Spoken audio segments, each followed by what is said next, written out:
Hi. So, throughout my life, I've grown to have a huge love and appreciation for horror movies. Good ones, bad ones, all of them. Across almost every single subgenre, and this started when I was a lot younger and was actually going to be the main focus of this channel when it was created.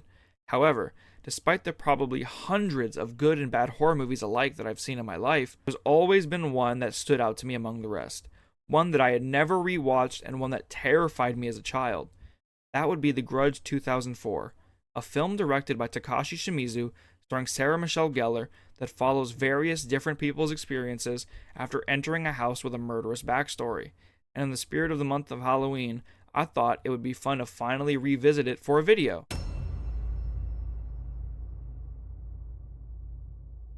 Okay, so I just finished the movie, and I'll be completely honest, that was not very good. Like, it wasn't the worst film I'd ever seen, not even close. But the personal issues I have with this movie are glaring. I'm a huge slasher fan, so I'm used to characters getting used as human punching bags, but this isn't a slasher movie. And I walked away from this feeling like there was something missing. I didn't feel a connection to any of the characters, and it felt kind of rushed. We have so many characters we follow throughout the movie, and the most we know about them is they moved into this house and started dying.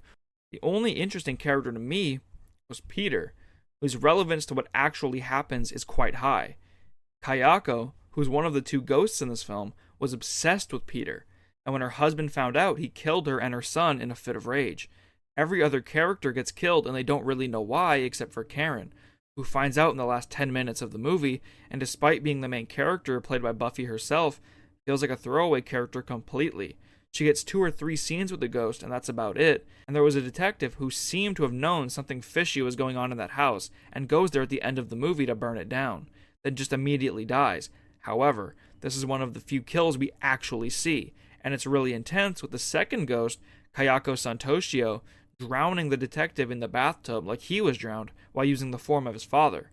These kind of truly intense moments are few and far in between, as a lot of the times it's bogged down to jump scares, which in their defense were very commonplace at the time. I mentioned previously how the scene with Susan, another character who we see for a total of about 4 minutes, before she dies, had the iconic bedroom scene, where she jumps into bed and Kayako appears underneath her blanket and they both disappear. That scene has been burned into my memory, and it still got me a little bit this time around. I've seen a lot of complaints about the timeline in this film, and while I get why people are frustrated, I do see this as an interesting creative choice to keep watchers on their toes, to not really know what's coming next. But besides that, so much of this movie is completely unremarkable and does lean heavily into cliches despite trying something different. It's a relatively simple premise presented in a complicated format, and I feel like it would have worked better had they just accepted what this movie was and made it more of a classic but scary ghost story. Overall, the movie was just kind of dull and definitely won't be something I'm too keen on rewatching anytime soon. However, I do know there are various sequels and the original from 2002, and I would be down to check those out for a future video. But until then, I hope you enjoyed my introduction to the more horror themed content for the month of October.